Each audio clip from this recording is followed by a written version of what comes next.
Amigos de Univision.com, acá nos encontramos con el guapísimo Channing Tatum. How are you? Good. How are you? Okay, we know you used to work as a stripper, and this movie is kind of inspired in your life. Yeah. How true to life is it, and how are the stories different? Man, it's not true to life at all. Like zero life. The only thing that has in common with my actual life, or anything that really even happened, is that I was 18 years old. I had a sister, and that I played football in college. Oh, you didn't want to move to Miami? I did move to Miami, but I didn't move with any of the strippers or anything like that. I lived here I lived on Collins and 13th for a while. Yeah, right above a cigar shop. But everything else we just made up. We just made it up. I mean, the stuff that actually happened when I was stripping, I couldn't put in this movie. You would think that we were just making stuff up. Like you really wouldn't believe it. I was working with all these other actors. There were so many hot guys in the movies. And was there any competition? You know, who had the best abs, the best dance moves? No, I don't think there was that much competition. I mean, I think everybody wanted to do really good. You know, it was more about like you just wanted to put on a good show. Like you really wanted to like do well. And I think that was it. But we got so lucky with this cast. I mean, that's what happens when you have Soderbergh. You get the first people you call is the people that show up on set. You know, I mean, every single person that is on this film is the first people that we talk to about the movie.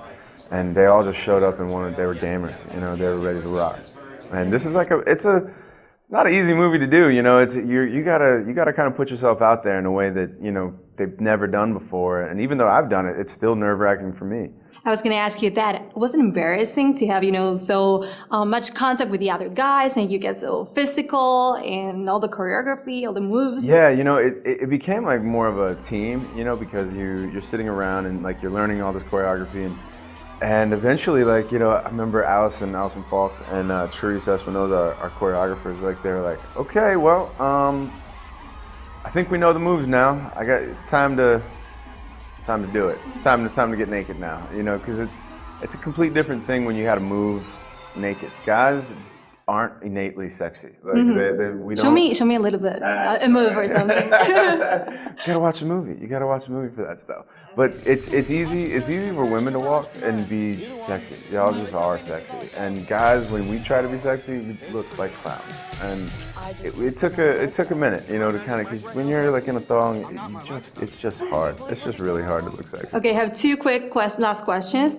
Number one, what is the best song to striptease to? Depends on what you like. You know, I mean, everybody's got their own sort of flavor as far as music. You know, for me, hip hop, it's Pony.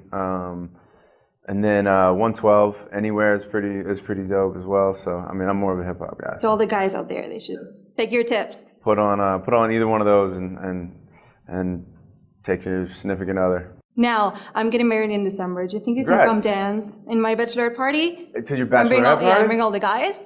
I don't know, you gotta talk to my wife, but I will totally do that. We can invite her too, don't worry. She can come. She can come too. Yeah, all right, course. If she can come, then deal. Perfect. We're in. Thank you so much. So just send a kiss to all the ladies at Univision.com. Mwah. See y'all. Come see Magic Mike.